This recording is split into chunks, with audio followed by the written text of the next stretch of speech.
seorang mantan YouTuber dengan 2,5 juta followers yang sering membagikan cara-cara parenting terhadap keenam anaknya ditangkap pada tanggal 30 Agustus tahun 2023 akibat penganiayaan yang dia lakukan terhadap anak-anaknya selama bertahun-tahun. Di balik keseharian dan kebersamaan dengan keluarganya yang sering dia bagikan kepada pengikut-pengikut channel YouTube-nya, Ruby ternyata memiliki sisi gelap mengerikan yang untungnya segera diketahui sebelum berdampak lebih jauh. Hai guys, selamat datang di channel Wow Ternyata. Ruby Griffiths lahir pada tanggal 18 Januari tahun 1982 dari pasangan Richard dan Linda Griffiths. Ruby adalah anak kedua dari 4 bersaudara yang lahir dalam keluarga penganut Mormon taat. Mormon adalah aliran yang dianut oleh pengikut Gereja Yesus Kristus dari orang-orang suci zaman akhir atau disingkat LDS. Keluarga yang menganut agama Mormon biasanya sangat mengedepankan disiplin, kerja keras, peraturan yang ketat, serta pentingnya pelayanan dalam gereja termaksud oleh anak-anak. Ruby digambarkan sebagai pribadi ceria yang suka bernyanyi, menari, dan kerap berpartisipasi dalam kegiatan gereja. Namun, orang tua Ruby memiliki harapan yang tinggi terhadapnya sehingga kerap memberikan tekanan yang begitu besar yang menyebabkan Ruby mengalami masalah kecemasan dan juga rendah diri. Meskipun demikian, Ruby tetap berusaha untuk menjadi seperti apa yang orang tuanya mau. Dia kerap berpartisipasi dalam program seminari gereja Mormon, dan dia juga berhasil mendapatkan beasiswa ke Universitas Brigham Young, dan di sana dia belajar bahasa Inggris dan juga musik. Ruby sendiri berharap suatu hari nanti dia bisa menjadi seorang novelis. Nah, di universitas inilah Ruby bertemu dengan Kevin Franke, seorang mahasiswa jurusan teknik mesin yang berusia 4 tahun lebih tua darinya. Mereka pun akhirnya menikah pada tahun 2003 di kuil gereja Mormon di Salt Lake City. Kalau dalam ajaran agama Mormon, penggunaan alat kontrasepsi dan juga pil penunda kehamilan itu sangat tidak dianjurkan. Karena bagi mereka, memiliki banyak anak adalah hal yang baik, karena mereka beranggapan bahwa anak-anak itu adalah anak-anak yang dikirim oleh Tuhan ke bumi. Oleh karena itulah, sebagai penganut Mormon yang taat, Ruby dan juga Kevin memiliki 6 orang anak selama masa pernikahan mereka. Keenam anak tersebut adalah Sherry, Chad, Julie, Abby, Russell, dan juga Eve. Pada tahun 2010, Ruby memperoleh gelar sarjana bahasa Inggris dari Universitas Brigham Young, dan dia berniat untuk menggunakan keahlian serta pengalamannya menulis untuk mulai membuat konten tentang keluarganya. Nah, Ruby akhirnya memulai sebuah channel YouTube bernama 8 Passengers, dan dia membagikan vlog kesehariannya dan juga keluarganya. Hebatnya nih ya, channel itu mampu menarik lebih dari 2 juta subscribers. Di channel itu, Ruby menampilkan dirinya sebagai seorang ibu penyayang dari keluarga yang bahagia. Tapi, Ruby juga kerap menampilkan sisi dirinya sebagai ibu yang keras dalam mendisiplinkan anak-anaknya. Dia menerapkan pola didik dengan menggunakan hukuman keras, seperti hukuman fisik atau larangan makan jika anaknya melakukan kesalahan. Contohnya ketika Chad, putra tertuanya yang saat itu berusia 15 tahun, menjahili Russell, adik laki-lakinya, dengan mengacungkan senjata mainan BB gun ke wajahnya, dan juga menggantung Russell 3 menit di atas ring basket. Gara-gara itu, Ruby menghukum Chad dengan melarangnya tidur di dalam kamar. Chad akhirnya tidur di beanbag selama 7 bulan sebagai hukuman akibat perbuatannya. Contoh lain adalah ketika Eve yang baru berusia 6 tahun, kelupaan membawa bekal makan siangnya. Nah, guru sekolahnya Eve itu menelpon Ruby dan meminta Ruby untuk membawakan bekal makan siang Eve ke sekolah. Tapi Ruby menolak dan dia berkata bahwa itu adalah konsekuensi atas kelalaian Eve dan Eve itu harus belajar dari kesalahannya. Ruby bahkan berkata bahwa dia berharap tidak ada yang membagikan atau memberikan makanan kepada Eve supaya Eve tahu bahwa dia itu salah dan supaya Eve itu bisa belajar dari kejadian tersebut. Bahkan di dalam salah satu video yang dia bagikan, Ruby juga pernah mengancam kedua putrinya. Dia berkata bahwa jika mereka tidak berhenti berkelahi, maka Ruby tidak akan memberikan mereka makan malam. Lama-lama para pengikut YouTube channel 8 Passengers pun mulai merasa resah dan mengkritik pola asuh dari Ruby yang terlalu keras, terutama mengenai hukuman fisik yang sering dia lakukan. Lalu mulailah orang-orang membuat petisi agar pihak berwenang melakukan penyelidikan terhadap keluarga Ruby. Dan akhirnya dikirimlah perwakilan dari Divisi Layanan Anak dan Keluarga Utah untuk datang dan memeriksa situasi di rumah mereka. Namun sayangnya tidak ditemukan tanda-tanda kekerasan sehingga perwakilan itu pun pergi begitu saja tanpa melakukan tindakan apapun. Lalu pada tahun 2022, Kevin dan Ruby berpisah, tapi di sini nggak diceritain ya kenapa mereka berpisah.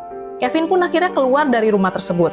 Dan tanpa kehadiran Kevin, ternyata pelecehan yang dilakukan Ruby terhadap anak-anaknya menjadi semakin parah. Saat itulah Ruby terlibat dengan seorang wanita bernama Jody Hildebrand. Jody adalah seorang psikolog klinis berlisensi yang lulus dari Universitas Brigham Young pada tahun 2007. Dia mendirikan perusahaan bernama Connections yang berfokus pada konseling hubungan dan bisnis. Pada tahun 2012, lisensi Jody berada dalam masa percobaan setelah dia mengungkapkan informasi rahasia tentang seorang klien kepada gereja LDS dan Universitas Brigham Young. Dari sini aja kita udah bisa lihat kalau dia itu emang problematik ya guys. Tapi Jody berhasil melewati masa percobaan itu sambil tetap mempertahankan lisensinya dan akhirnya bisnisnya mulai berubah menjadi salah satu aliran sesat swadaya. Dia melatih para wanita untuk menjadi pelatih kebugaran mental bersertifikat. Tapi sertifikatnya itu dari dia sendiri ya, nggak resmi. Dan salah satu orang yang diberikan sertifikat adalah Ruby Franke.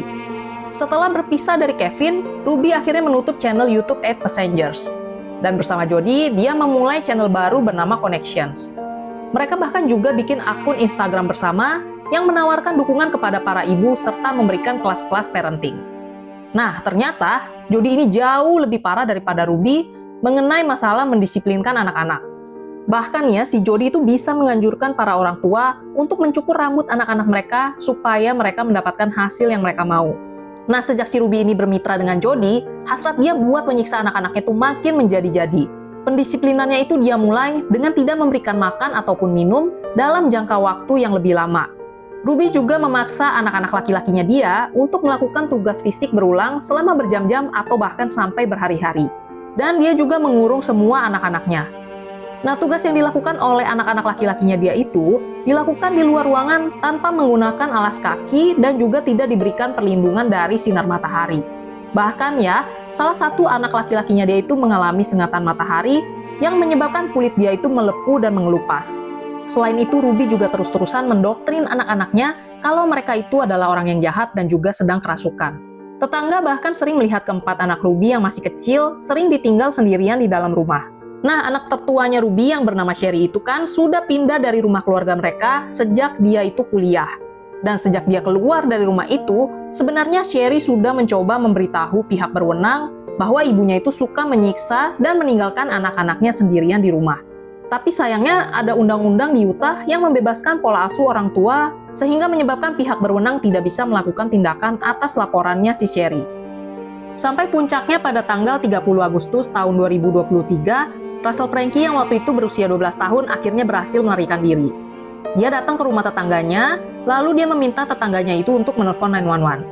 Saat itu kondisi Russell itu terlihat sangat menyedihkan. Tubuhnya kurus kering, sekujur tubuhnya penuh dengan luka, pergelangan kaki dan tangannya juga diikat dengan lakban. Dan setelah tetangganya menelpon 911, akhirnya polisi pun tiba dan mereka menemukan Eve yang berusia 10 tahun juga terlihat kekurangan gizi di dalam rumah. Tubuh kedua anak tersebut penuh dengan luka dan mereka pun akhirnya dilarikan ke rumah sakit. Dan berdasarkan hasil pemeriksaan di rumah sakit, kedua anak tersebut memiliki banyak luka fisik berupa luka gores dan lecet di sekujur tubuh. Lalu ketika lakban di pergelangan kaki dan tangan mereka dibuka, ternyata lakban tersebut hanya digunakan untuk menutupi luka terbuka akibat borgol yang digunakan terus-menerus untuk mengikat mereka.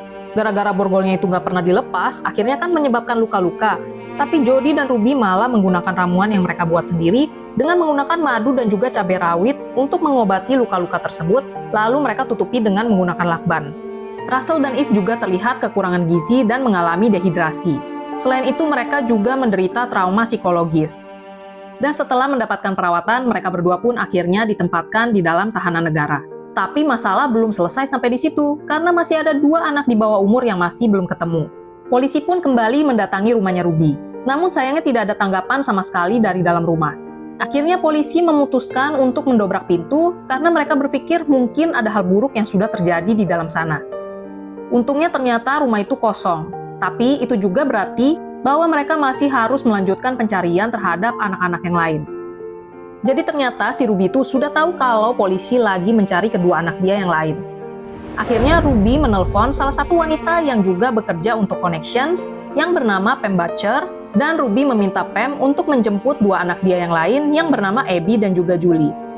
Kedua anak itu pun akhirnya ditemukan di rumah Pam Butcher dan mereka berdua ditempatkan bersama kedua saudaranya di dalam tahanan negara. Nah, si Pam itu akhirnya ditangkap polisi dan diinterogasi di dalam mobil patroli polisi. Tapi setelah dilakukan interogasi, ternyata Pam itu sama sekali tidak terlibat dalam pelecehan anak-anak tersebut.